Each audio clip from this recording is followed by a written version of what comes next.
Hello there! May the 4th be with you, / Happy Star Wars Day. But yeah, apologies for the inactivity on the channel lately.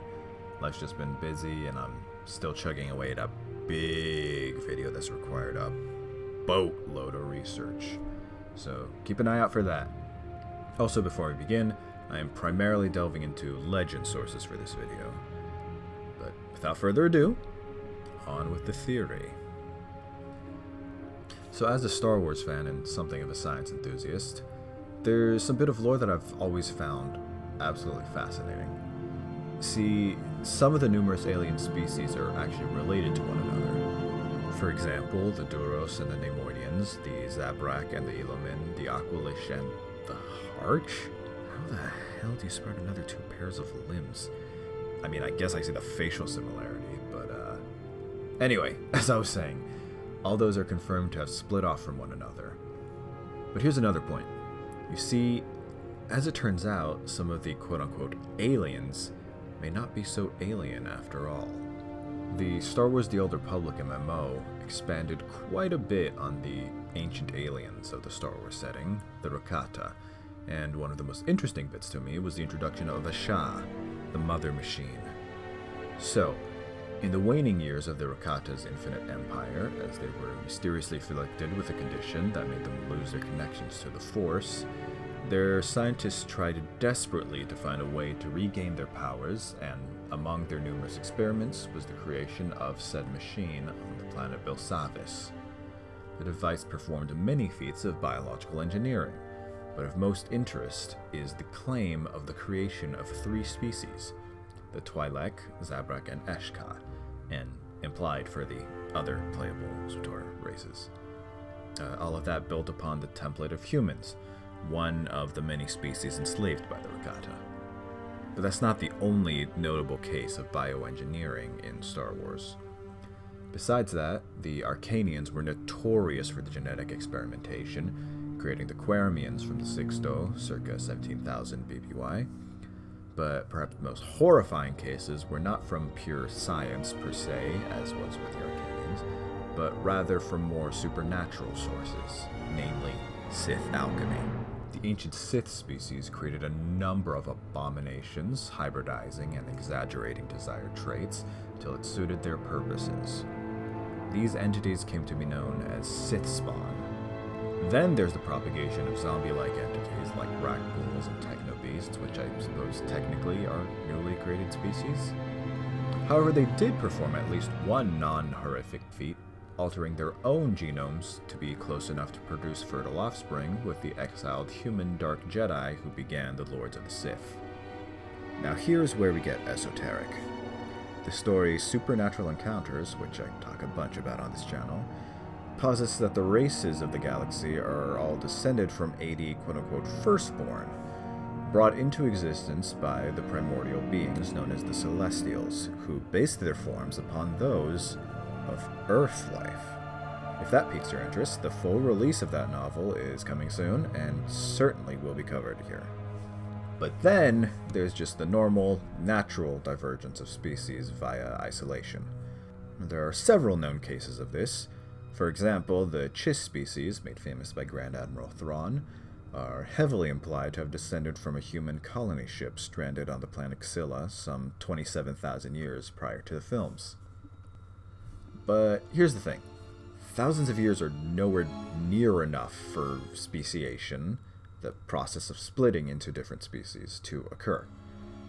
According to evolutionary biologist Dr. James W. Valentine, it would take approximately 2 million years for isolated human populations on different planets to sufficiently diverge enough to be separate species with, and I quote, diversity of form and adaptation that would astound us. Well, what about non-human / non-hominid close enough to us species? Let's look at Star Wars then real life again. Going back to talking about the Rakata, as it turns out, they're responsible for the landscapes of 2 of the most iconic terrains in the series, Tatooine and Kashyyyk. Tatooine was once a lush greenhouse world, but was reduced to desert via Rakatan orbital bombardment. Kashyyyk actually had a similar, relatively normal biosphere, but the Rakata intended on turning the world into one giant agricultural production center, and thus placed a terraforming device simply known as the Builder Forge there, which you encounter in Knights of the Old Republic. Like all of their great machines, it was intrinsically tied and powered by the dark side of the Force. However, the Rakata abandoned their plans for unknown reasons, and the Forge continued its job without oversight, resulting in the gargantuan, kilometers-tall flora of the Wookiee homeworld. So, these events occurred 26 and 33,000 years BBY respectively, but as anyone can see, the wildlife of these worlds are remarkably well adapted to their environments. It's hard to imagine banthas and krayt dragons in a thick jungle, huh?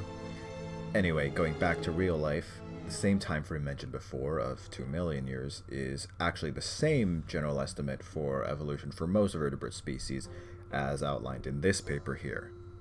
So, what's the deal with those timelines? What's that, you say? The timelines for their speciation are like that because not all sci-fi authors are intimately familiar with the specifics of evolutionary biology?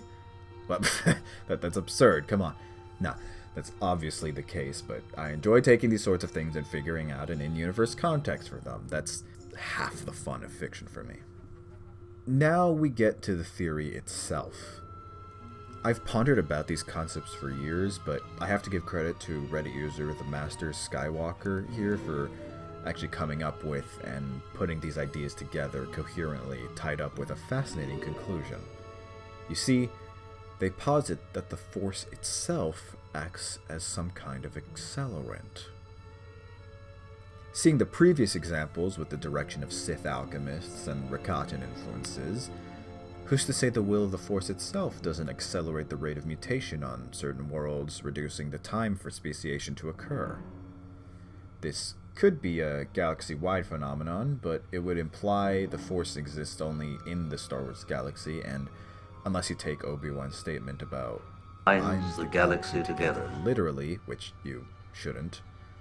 Other sources have implied Force phenomena beyond the galaxy, like in the home galaxy of the Yuuzhan Vong and all the satellite galaxies like the Rishi Maze, which implies that it would be a universal thing. So no, I would posit rather that certain planets, namely the homeworlds of all those species, are Force nexuses, at least to a small degree, upon which this phenomenon occurs. I came to this line of thought after realizing one of the species we know rapidly evolved, or rather devolved. I mean, that phrase has no real context in real life, as there's no such thing as reversing evolution. But what I mean is the ancient Qua species, who were highly advanced sentient, or rather sapient species, but in Star Wars terminology, they use the former term to refer to what the latter term means IRL. Man, I should probably do a video about that. Okay, no more tangents. The Qua turned from a humanoid sentient species to the Qui, a dinosaur-like non-sentient species, in a span of several dozen millennia. Their homeworld was Dathomir, one of the most prominent Force nexuses in the galaxy. And that's not even going into how supposedly on Dagobah time may pass differently. I know this is a thing in canon, not sure about legends, but it's been a fan theory for decades. Now, back to the topic of these theoretical connections between species, I've actually partnered up with my friend Edge in making a cladogram of the most prominent species of the galaxy far, far away. When that's up, it'll be linked in the description. So, thank you, dear viewer, for watching, and may the Force be with you, always.